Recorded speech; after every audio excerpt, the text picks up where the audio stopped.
All right, you're very welcome back. Now, Off the Ball has again teamed up with the Irish Blood Transfusion Service in supporting its World Blood Donor Day. And we're teaming up with the Irish Blood Transfusion Service to help get people out there and just tell them how important this actually is. Because 1 in 4 of us is going to need a transfusion in our lifetime. That might be you, it could be someone in your family, it could be one of your mates. All the blood used in Irish hospitals comes from Irish resident donors. So, obviously, the IBTS needs 3,000 units donated every week just to keep up with demand. It's a huge amount, and it means that if you are eligible to donate blood, then today's a really good opportunity for you just to remind yourself that it's a good thing to do for you and for your family. At the moment, over 1,000 Irish people receive transfusions every week in Ireland. You can check your own eligibility to donate and find your nearest clinic just by visiting giveblood.ie, and you can also search for giveblood.ie on social media and by using the hashtag #everyone_counts. That's all spelled out, so every and the word one, O-N-E, counts. And I'm delighted to say Niall Kearns is with us to help us promote this.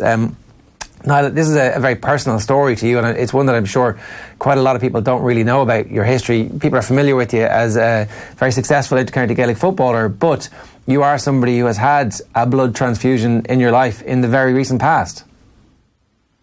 Yeah, no, thanks very much. Yeah, I had to go under the knife there about 6-7 months ago, so I was very glad of the blood that was there, and all the donations that was made over the years. I suppose people don't realise what's around the corner. You never really know when you might need it next. So, yeah.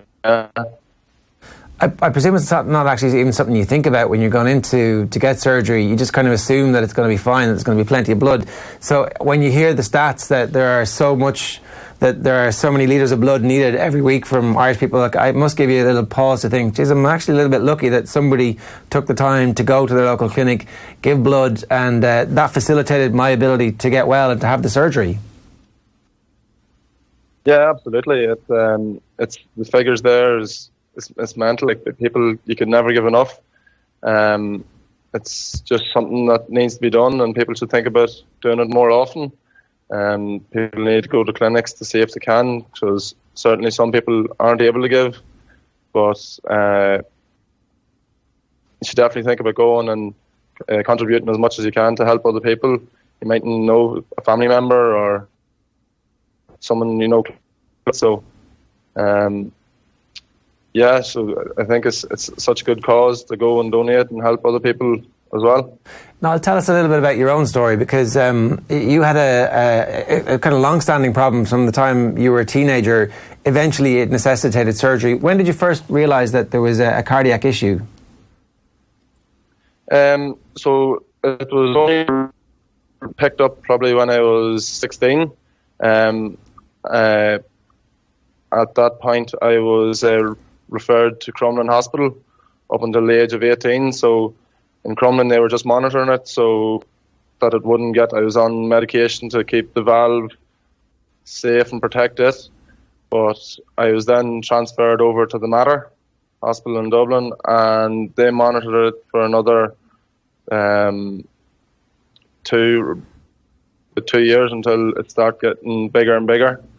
And they were just keeping an eye on it so that it wouldn't exceed the value that needed to be operated on. And then once it got over that point, it had to operate then. You had a leaky valve, so basically there's a hole in a valve in your heart. And when you're 16, obviously you're going to Crumlin for a reason. There's kind of just a sense of pain, or is it shortness of breath? How did you actually end up noticing it? What was the kind of the first symptoms that made you and your family think, actually, you know what, this isn't right?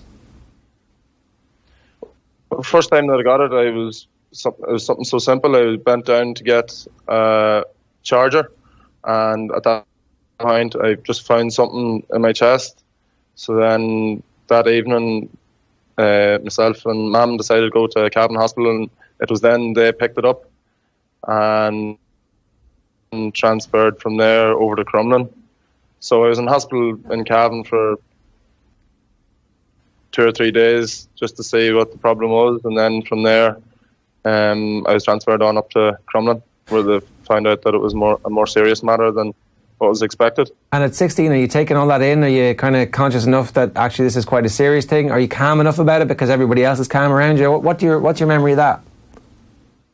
I'd generally be a more calm person.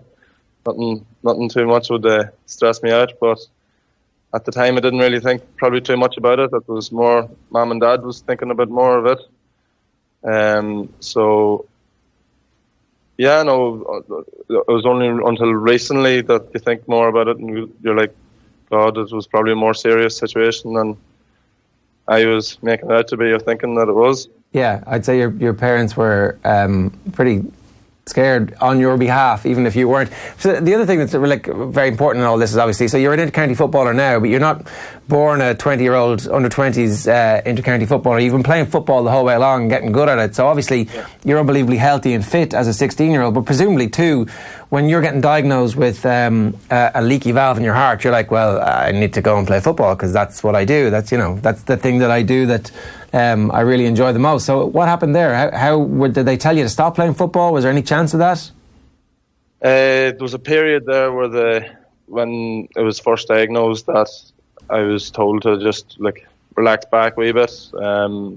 So that lasted for such a while, and then I got the go ahead to go on and be able to play again. So I was delighted to hear that, obviously, but you just have to relax a wee bit until the doctors and surgeons or whoever was over tell you or give you the go ahead. And when you get that go ahead, is that a big thing for you? Do you have a slightly different attitude because it might have been taken away from you? Does it help you knuckle down to make sure that you are going to be one of those players who is an important member of whatever team you're playing on, for the county team, for the club team, whatever? Or did you were you able to separate these two things and go ahead as if you were just still a happy-go-lucky teenager playing football? Yeah, I probably didn't think too much about it. I probably didn't think that it was such a serious case or whatever. So I just got about it, went on about life. Like you can't really think about these things too much. Well, I suppose you should, but at the time I was 16, I didn't really think much of it. But once I got the go ahead, I was happy enough to get back at it and keep going on from there. When you said they were just monitoring it, so I had full faith in them that they knew what they were doing and they were able to make the right call. When you said you were you bent down to pick up the charger, was it a pain in your chest? Is that what kind of signified to you that something was wrong? Yeah, so like it was a shooting pain that just came across the whole top of my chest, and it was just at that point that Mum was like, we probably should go over and get that looked at. And so when they obviously don't fix it straight away, they say, look, this is serious, but not so serious that it's going to be life-limiting in any long-term way, but we will keep an eye on it in case the leak widens. That's not really fixing the issue. That you'll still have these pains. So how does that pain, how do you manage that pain throughout the 16 to 18 to 20 until the surgery actually happens? Well, it wasn't a constant pain either. It was just something that would come and go. So I wasn't dealing with it every day. It could have been 2 weeks, 3 weeks before I'd get the next pain. So the pains would last maybe 10, 15 seconds and then go. Might last a minute. It's just came in different periods, and you just sort of had a way of dealing with it and then getting over it. So pretty scary, I'd say.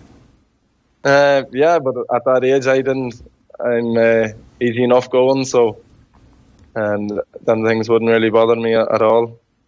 And throughout all this time, you're making the team at under 20s, and obviously you're being looked at by the senior management team. Are you having conversations with the senior management team and saying, look, you should know about this thing that's in the background here, or did everybody know anyway, and so it wasn't something you kind of needed to address? People sort of knew at the time that I was going and seeing the hospital, but the time I went in, the doctor there, I let him know and the management know, so then they were able to work with me and be able to show me the right things to do. So it was good having the doctor there full time, and he looked after me well.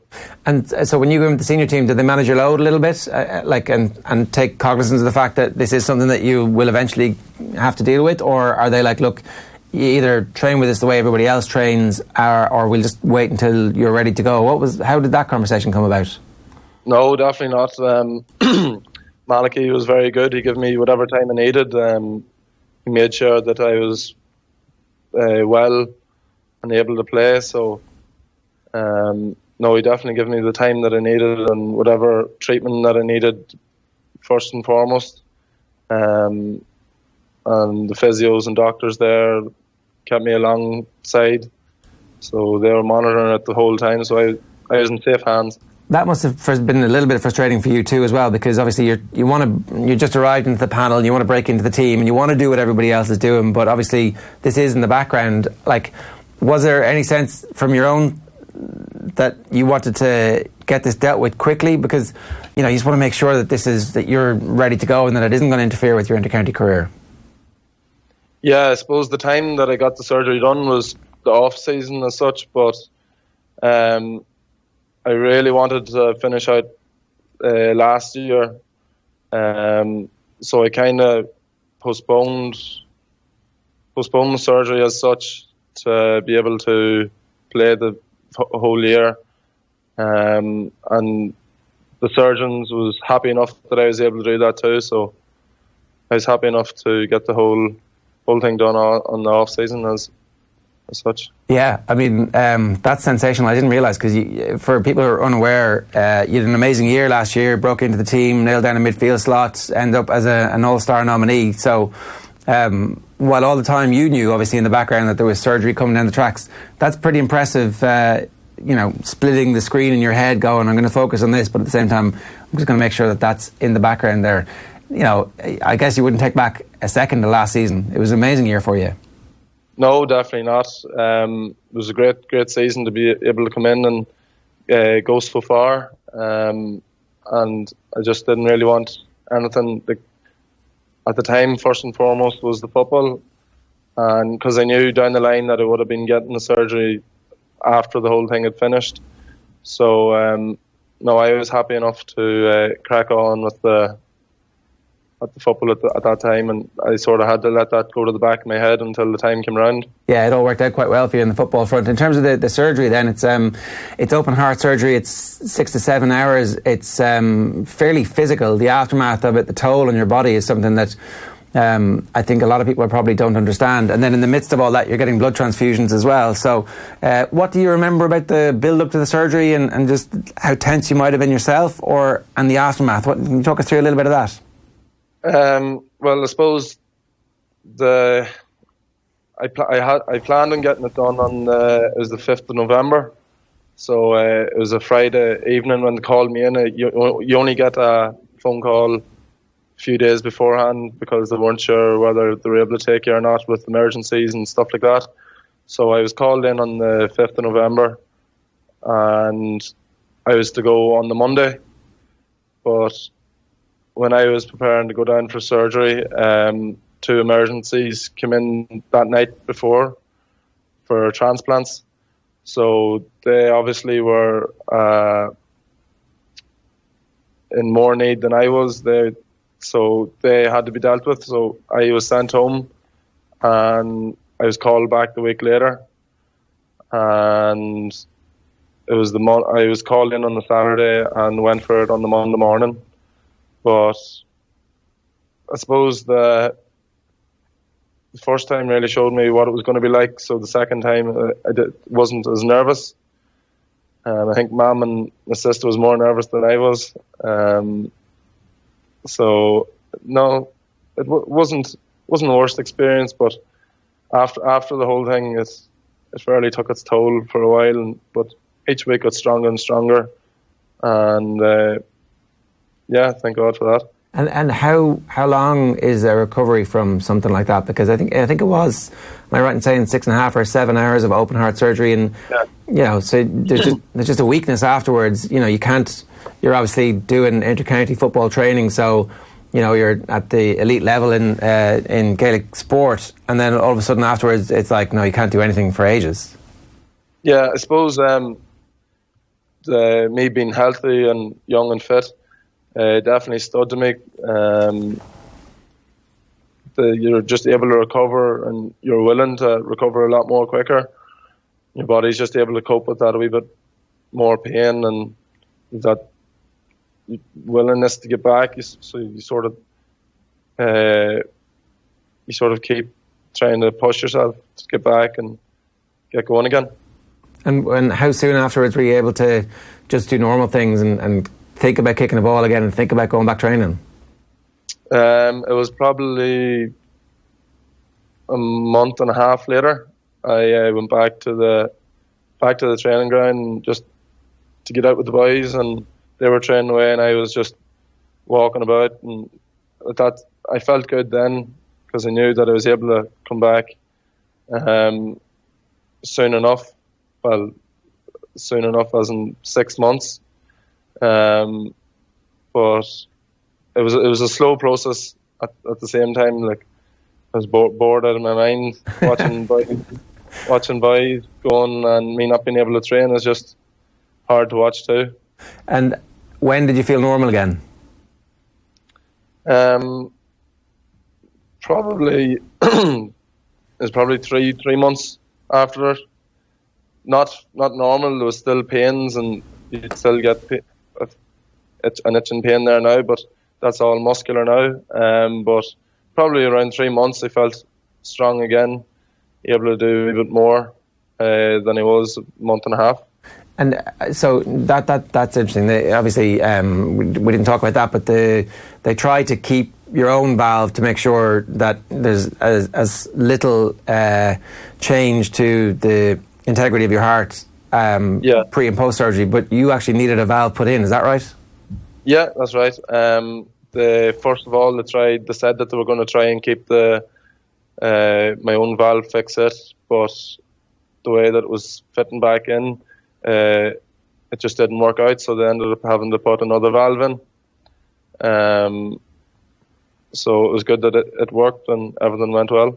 And do you feel now that you're back to the same dynamism that you had this time 12 months ago? Probably not. I've still another while to go yet to try and get back up to that level. The surgeons even said that you mightn't get back up to that level for a good while, because I've never really, touch wood, I'd never injury or been out of football for that long, so it's something that I wouldn't be used to or wouldn't have thought about. And just in terms of, but they do think you will be able to. It's just a question of when, as opposed to not if. Yeah, exactly. Yeah, it's just about time really, and how much you're willing to go. Well, look, we wish you all the best with the recovery, and really hope that you do get back to your dynamic best and to being at the level that made you an all-star nominee. One final thing, if you had a message for anybody who is wavering about giving blood or giving donating blood, like you needed that transfusion, you wouldn't have been able to have that surgery if you hadn't had it. Yeah, no, definitely. Just, you never know what's around the corner. I never realised that I had that problem, so it's such a good cause, and more than likely, in some point in your life or your family member's life, you might need something that could help you get back on the road to recovery. No, best of luck with everything. Thanks a million for joining us today. Lovely, thanks a million. That's Niall Kearns there, the Monaghan footballer, and as you've heard, somebody who definitely needed a blood transfusion. A reminder that we've teamed up with the Irish Blood Transfusion Service to support World Blood Donor Day. 1 in 4 of us are going to need a transfusion in our lifetime, so that means you or someone in your family or one of your mates. All the blood used in Irish hospitals comes from Irish resident donors, so IBTS needs 3,000 units donated every single week just to keep up with demand. At the moment, over 1,000 people receive transfusions every week in Ireland. You can check your eligibility to donate, and you can find your nearest clinic by visiting giveblood.ie, and you can also search for giveblood.ie on social channels and by using the hashtag #EveryoneCounts. A remarkable story there, and we wish him all the best with his recovery. If you want to get in touch with us by text this evening, 53106 is the number, or as ever, you can hit us up on Twitter. We're at Off The Ball.